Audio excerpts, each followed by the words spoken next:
अचानक कलेक्टर माधवची गाडी चहावाल्याच्या दुकानासमोर थांबली. ते पाहून तो चहावाला मात्र घाबरला. कलेक्टर माधव गाडीतून उतरला आणि चहावाल्याजवळ जाऊन म्हणाला, हेमंत काका कुठे आहेत? चहावाला म्हणाला, कोण हेमंत काका? साहेब, मी त्यांना ओळखत नाही. कलेक्टर माधव म्हणाला, अरे तेच हेमंत काका जे तुझ्या अगोदर इथे चहाचं दुकान चालवत होते. तेव्हा चहावाला म्हणाला, साहेब, ते तर 5 वर्ष अगोदर इथून आपल्या गावी निघून गेले. तेव्हापासून मी तिथे चहा विकतो आहे. हे उत्तर ऐकून कलेक्टर माधवच्या चेहऱ्यावरती एक विचित्र भाव आले. माधव म्हणाला, गावी गेले? तू सांगू शकतोस ते गावी का निघून गेले? तेव्हा चहावाला म्हणाला, मला माहीत नाही साहेब, मी त्यांना विचारलं नाही. मी जेव्हा इथे आलो होतो तेव्हा ते खूप आजारी होते. त्यांच्या शरीराचा अगदी सापळा झाला होता. मला हे दुकान विकून ते निघून गेले. हे ऐकून माधवचं हृदय जोरजोरात धडकू लागलं. त्याला स्वतःवरतीच खूप राग येत होता. मी खूप उशीर तर केला नाही ना? एवढा चांगला माणूस एवढ्या लवकर या जगाला सोडून नाही जाऊ शकत. असा विचार करत माधव तिथे एका जुन्या खुर्चीवरती बसला. तेव्हा चहावाला म्हणाला, साहेब, चहा बनवू का?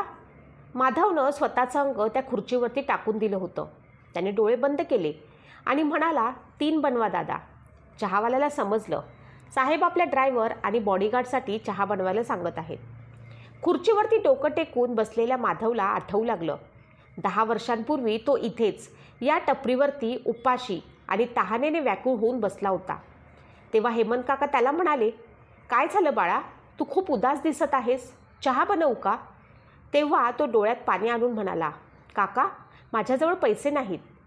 त्याच्या डोळ्यातलं पाणी पाहून ते म्हणाले, पैसे नाही घेणार, तू उपाशी पण दिसत आहेस, चहा बनवतो. चहाबरोबर बिस्किट पण खा. चहा बिस्किट खाल्ल्यावरती मी तिथेच बसून राहिलो. तेव्हा हेमंत काकाने विचारलं, घरातून पळून आला आहेस का? माधवने हो म्हणून मान हलवली. हेमंत काका समजावून सांगू लागले, बाळा, घरी परत जा. आईवडिलांच्या बोलण्याचा राग येऊ द्यायचा नाही. त्यांच्या ओरडण्यातही प्रेम असतं. तो रडत म्हणाला, काका, मला आईवडील नाहीत. मी लहान असतानाच मला सोडून गेले. मी माझ्या मामा मामीजवळ राहतो, पण तिथे कुत्र्यासारखं आयुष्य झालं आहे माझं. ते माझं शिक्षण बंद करून मला कामाला लावणार आहेत. त्यांच्याजवळ खूप पैसा आहे, तरीही त्यांना पैसा हवा आहे, पण मला अजून शिकायचं आहे. हे ऐकून हेमंत काका म्हणाले, जसे पण आहेत ते तुझे आहेत. तू त्यांच्याजवळ परत जा. तू 18 वर्षाचा लहान मुलगा आहेस. हे जग तुला भिकारी बनवेल. तेव्हा तो हेमंत काकांचे पाय पकडून म्हणाला, काका, प्लीज मला राहण्यासाठी जागा द्या. मी काहीतरी कामधंदा करून माझं शिक्षण पूर्ण करेन. मला खूप शिकायचं आहे. मोठा माणूस बनायचा आहे. तेव्हा हेमंत काका म्हणाले, ठीक आहे, तू माझ्याबरोबर राहा. मी इथे शहरात एका भाड्याच्या खोलीत एकटा राहतो. माझी बायको मुलं गावी असतात. माधवसाठी हेमंत देव म्हणून जणू भेटला होता. त्याने एका अनोळखी मुलाला राहण्यासाठी छत दिलं होतं. मग तो 3 वर्ष त्यांच्याजवळ त्या खोलीत राहिला. आजूबाजूच्या मुलांचं ट्युशन्स घेऊन थोडेफार पैसे कमवत होता, पण ते त्याच्या शिक्षणासाठी आणि खाण्यासाठी पुरेसे नव्हते. तरीही हेमंत काकाने त्याला आपल्याबरोबर ठेवलं होतं. त्याचं ग्रॅज्युएशन पूर्ण झालं. ग्रॅज्युएशननंतर तो IASची तयारी करू लागला. दिल्लीला गेला होता. दिल्लीला पण त्याला हेमंत काकानेच पाठवलं होतं, म्हणजे तो आपलं स्वप्न पूर्ण करू शकेल. हेमंत काकांनी त्याला आपल्या ओळखीच्या मित्राचा ॲड्रेस देऊन सांगितलं होतं, ह्या व्यक्ती तुला एखादं पार्ट टाईम काम देईल. मग तू तुझं काम करत करत आपलं शिक्षण पूर्ण कर. जरी कोणती समस्या असली तरी मला पत्र पाठव. मी तुला पैसे पाठवीन. अजून पैसे हवे असतील तर माग. लक्षात ठेव, तुला आता एक दिवस मोठा माणूस म्हणूनच परत यायचं आहे.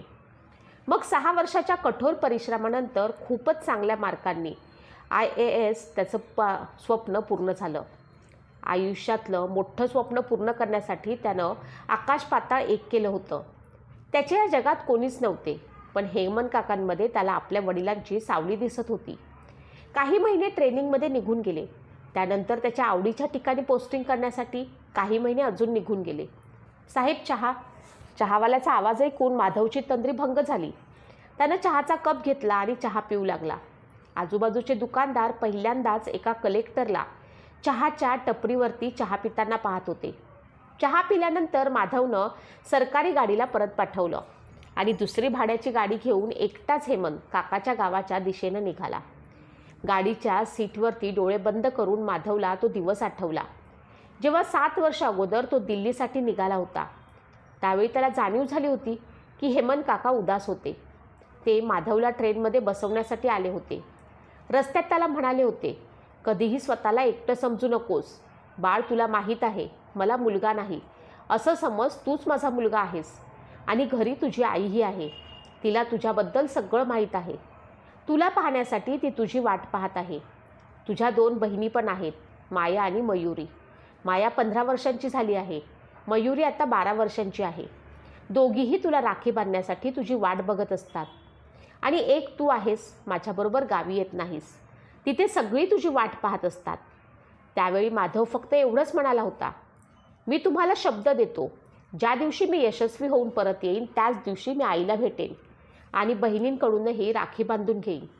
त्यांना सांगा मी एक दिवस नक्की येईल. एवढं म्हणून तो ट्रेनमध्ये बसला. जेव्हा ट्रेन चालू झाली तेव्हा हेमंत काका खिडकीला पकडून पळत आले आणि म्हणाले, बाळा, तुझ्या बॅगेमध्ये डब्बा ठेवला आहे. भूक लागली की खाऊन घे. माधवच्या डोळ्यातून पाणी वाहू लागलं. ते माझी एवढी काळजी करत होते आणि मी मात्र त्यांना एक पत्रही लिहू शकलो नाही. किती स्वार्थी झालो होतो मी. मोठा माणूस होण्यासाठी आंधळा झालो होतो. तो हेमंत काकांच्या घरी कधीच आला नव्हता, पण गावाचं नाव त्याला चांगल्या प्रकारे माहीत होतं. गावी पोचल्यावरती तो गावातल्या लोकांना विचारत हेमंत काकांच्या घरी पोचला. त्यानं पाहिलं 2 जुन्या खोल्यांचं घर होतं. गाई म्हशींसाठी एक शेड बनवलेला होता. तो गाडीतून उतरून सरळ घरात गेला. संध्याकाळची वेळ होती. हेमंत काकांची बायको गाईचं दूध काढत होती. त्यांची मोठी मुलगी भांडी घासत होती. दुसरी अंगणात बसून भाजी चिरत होती. त्याला गाडीतून उतरून आत येताना पाहून दोन्हीही मुली आपलं काम सोडून उभ्या राहून त्याच्याकडे पाहू लागल्या. तो गुपचूप अंगणात असलेल्या खाटेवरती बसला आणि म्हणाला, हेमंत काका कुठे आहेत? तेव्हा मयुरी म्हणाली, बाबांना जाऊन 4 वर्षांपेक्षा जास्त दिवस झालेत. एवढं ऐकताच माधवला खूप मोठा धक्का बसला. त्याच्या पोटात एक गोळा आला होता. कंठ दाटून आला. तोंडातून शब्द फुटत नव्हता. ज्याची भीती वाटत होती तेच झालं होतं. तो मोठा माणूस बनल्यानंतर सगळ्यात जास्त होणारा आनंद त्या माणसाला होणार होता, तो आता ह्या जगात नव्हता. हेमंत काकांची छोटी मुलगी पळत घरात गेली. परत आली तेव्हा तिच्या हातामध्ये एक फोटो होता, ज्याच्यामध्ये माधव आणि हेमंत काका उभे होते.